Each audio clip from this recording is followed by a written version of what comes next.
Hello आप सभी को। अगर आप भी यूपी पीजीटी का एग्ज़ाम देने वाले हैं तो यह वीडियो आप ज़रूर देखें कि अभी एग्ज़ाम के लिए कम समय रह गया है तो हम किन प्रश्नों की प्रैक्टिस करें या प्रश्नों की और अभी हमें किन बातों पे ध्यान देना चाहिए। तो अभी हमें केवल रिवीजन पे और प्रैक्टिस पे और ख़ास तौर पे प्रश्नों की प्रैक्टिस पे बहुत ध्यान देना चाहिए, क्योंकि अगर जब हम केवल पढ़ते रहेंगे और प्रश्नों की प्रैक्टिस नहीं करेंगे तो एग्ज़ाम में प्रश्न गलत हो जाते हैं।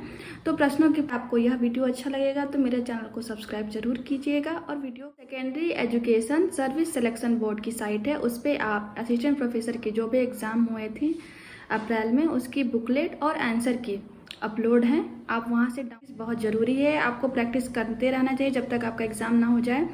तो आपको थ्योरी पढ़ने के साथ साथ प्रश्नों की प्रैक्टिस करना है। तो इन प्रश्नों की प्रैक्टिस करते समय आपको किन किन प्रश्नों को शामिल करना चाहिए, तो जैसा कि मैं बताती हूँ कि PYQ तो आप हाल में ही असिस्टेंट प्रोफेसर का एग्ज़ाम हुआ है, तो असिस्टेंट प्रोफेसर के एग्ज़ाम के जो पेपर हैं आप उनको भी सॉल्व कीजिए। आपका जो भी विषय है, हिंदी है, इंग्लिश है, इकोनॉमिक्स है या हिस्ट्री है, काफ़ी कोई भी जो भी आपका सब्जेक्ट है पीजीटी का, आप उससे रिलेटेड असिस्टेंट प्रोफेसर का पेपर आप सॉल्व कीजिए।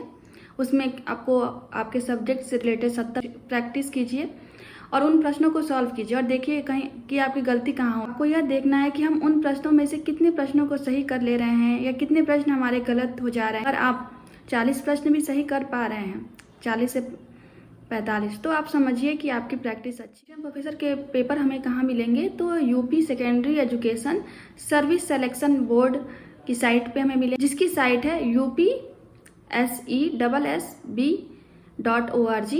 दीजिए अपने सब्जेक्ट से रिलेटेड बुकलेट, जो भी आपका विषय है, इकोनॉमिक्स वाले खासतौर पे इकोनॉमिक्स का बुकलेट आप डाउनलोड कर लीजिए और उन प्रश्नों को जो 70 प्रश्न आए हैं इकोनॉमिक्स के, उनको आप सॉल्व करने की कोशिश कीजिए।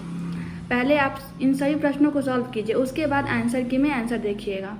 पहले आप प्रश्नों को सॉल्व कीजिए, अगर प्रश्न गलत हो रहे हैं तो आप उनके कारण जानने का प्रयास कीजिए कि आखिर प्रश्न क्यों गलत हुए हैं, और आप उन प्रश्नों को भी सॉल्व कीजिए। इससे एग्ज़ाम में आपको थोड़ी कॉन्फिडेंस बढ़ेगा और आपको थोड़ा अच्छा लगेगा कि हाँ, अगर प्रश्न सही हो रहे हैं तो हाँ, हम पीजीटी का एग्ज़ाम भी कर लेंगे।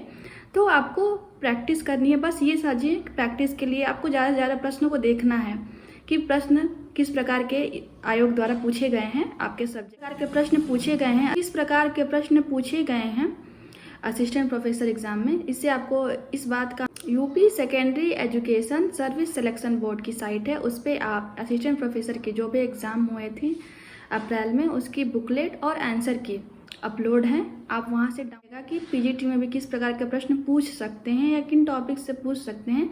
कुछ टॉपिक्स जो हैं वो पीजीटी या असिस्टेंट प्रोफेसर इकोनॉमिक्स के सेम हैं, तो आपको ध्यान रखना होगा कि आखिर उन टॉपिक से कैसे प्रश्न बन सकते हैं। तो इसलिए मेरा मानना है कि आपका जो भी सब्जेक्ट पीजीटी का फॉर्म डाला है या तैयारी कर रहे हैं तो वो अपने सब्जेक्ट से रिलेटेड असिस्टेंट प्रोफेसर के एग्ज़ाम की बुकलेट ज़रूर डाउनलोड करें और उसे सॉल्व करें। अगर प्रश्न गलत हो रहे हैं तो आंसर किसी उसे चेक कर आना है और आप अपनी तैयारी करते रहें। अगर आप कीजिएगा ताकि मैं आगे आपको कुछ इन्फॉर्मेशन टीजीटी या पीजीटी एग्ज़ाम से रिलेटेड या इस एग्ज़ाम की कैसे तैयारी करूं, उससे मैं आपकी कुछ हेल्प कर सकूं।